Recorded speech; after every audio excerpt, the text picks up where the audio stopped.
They came to Melanie one winter's night. Stunned she was by the tragic news. They said her father had just died, making her the queen. They brought in her spouse and kids, who all were quite confused.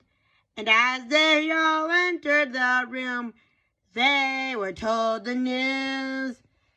I am now the queen, they heard Melanie say. They then knew that at some point soon it'd be her coronation day. Over the hills and far away, she never thought she'd be queen one day. Despite all her wits and strength, she was only 30 years old. When they told her the news, Mel shed a tear. The reason why she didn't need to say.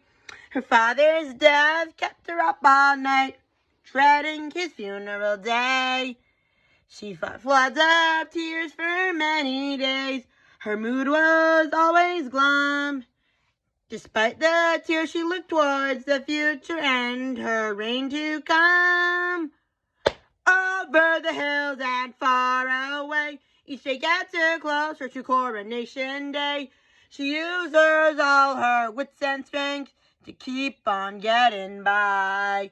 Over the hills and far away, over the hills and over the hills and over the hills and far away.